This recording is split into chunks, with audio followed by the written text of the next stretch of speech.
Hello everyone, હું Mehul sir આપ સૌનું સ્વાગત કરું છું મારી channel the બ્રાઇટર્સ.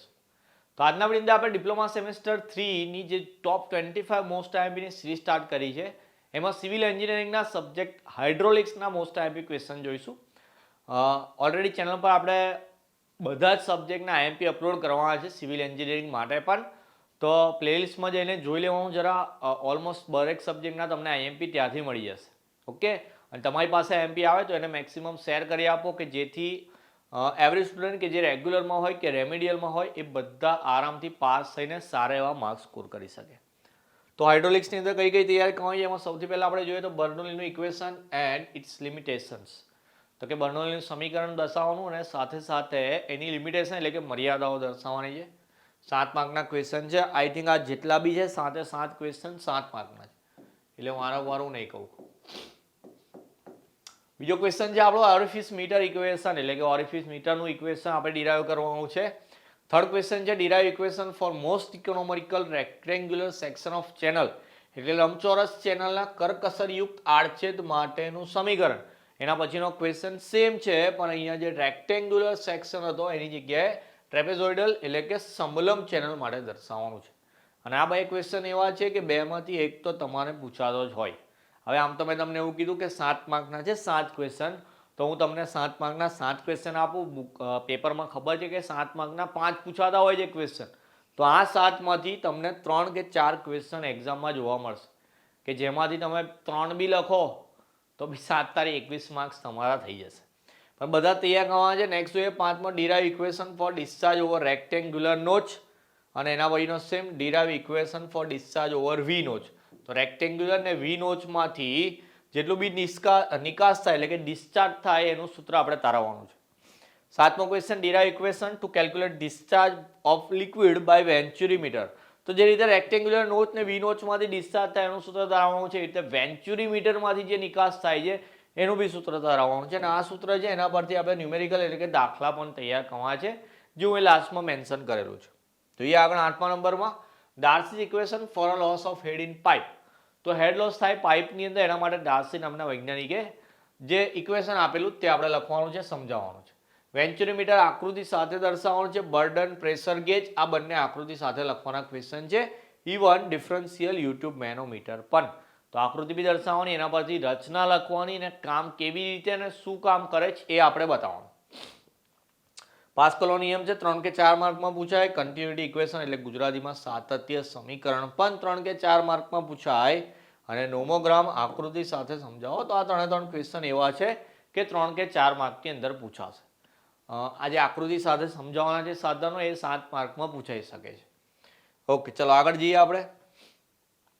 Derive equation for total pressure and centre of pressure for vertically immerse surface. અહીંયા વર્ટિકલી છે તો એના પછીનામાં ઇન્ક્લાઇન છે. વર્ટિકલી એટલે ઊભું ગોઠવેલું હોય અને ઇન્ક્લાઇન એટલે ત્રાસું ગોઠવેલું હોય. તો કોઈ પાણીની અંદર આપણે સમતલ સપાટીને ઊભી ડૂબાડેલી હોય અથવા તો ત્રાસી ડૂબાડેલી હોય તો ત્યારે એના પર કુલ કેટલું દબાણ લાગે અને દાબ કેન્દ્ર એટલે કે દબાણનું કેન્દ્ર કયું છે એનું સૂત્ર તારવવાનું. હવે આ ટોપિક બી એવો છે કે આ થિયરી આવે કાં તો દાખલો આવે, પણ 7 માર્કનો ક્વેશ્ચન 100% હશે.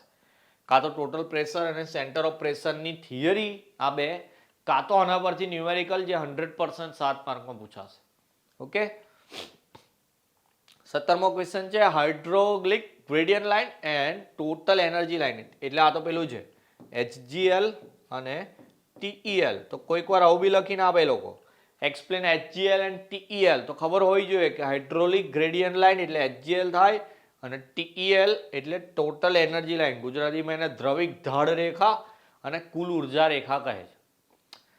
ટ્રાન્સલેશનમાં એ લોકો કોઈક વાર આવી રીતે દ્રવિડ ઢાળ રેખા લખીને આપે, તો કોઈક વાર હાઇડ્રોલિક ગ્રેડિયન્ટ લાઇન એવું બી લખીને આપે ગુજરાતીમાં.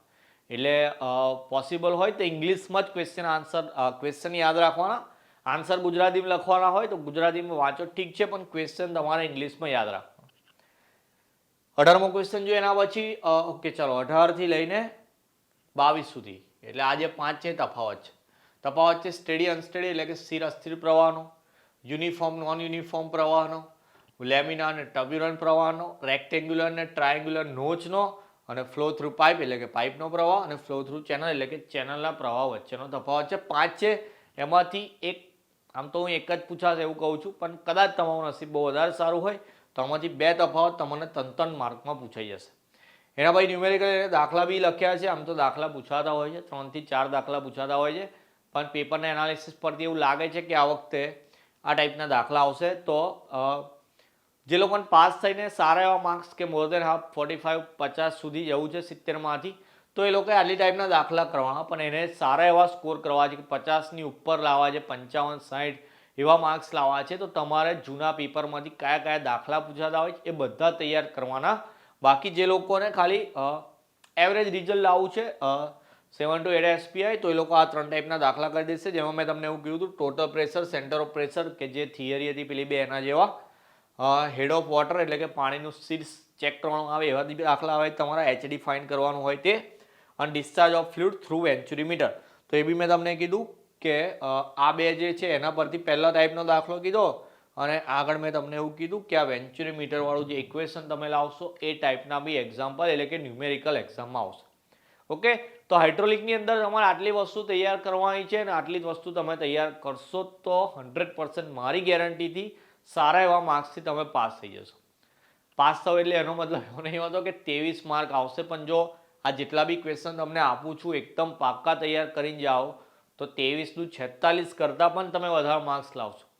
તો થોડું સિરિયસલી આટલા ક્વેશ્ચનની તૈયાર કરવાની. હવે એક્ઝામ બહુ નજીક છે, બધા સબ્જેક્ટના IMP તમારી પાસે પહોંચી ગયા હોય તો બરાબર તૈયારી સ્ટાર્ટ કરી દેવાની. તમારા કલીગ્સ, તમારા ક્લાસમેટ્સને પણ IMP શેર કરી આપવાના. જે લોકો રેમિડિયલ આપવાના હોય, રેગ્યુલર આપવાના હોય, બધા પાસે આ વિડીયો પહોંચે, એ લોકો આટલી તૈયારી કરીને પાસ થઈ જાય, એ જ આપણો ટાર્ગેટ છે. તો એ ટાર્ગેટને આપણે અચીવ કરીએ. બીજું તો કંઈ નહીં, ચેનલમાં નવા હોય તો વિડીયોને લાઇક કરી ચેનલને સબસ્ક્રાઇબ કરી દેવાની અને મેક્સિમમ શેર કરવાની. ઓકે, તો મળીએ નેક્સ્ટ વિડીયોમાં. ત્યાં સુધી તમારું ધ્યાન રાખશો. જય હિન્દ, જય ભારત.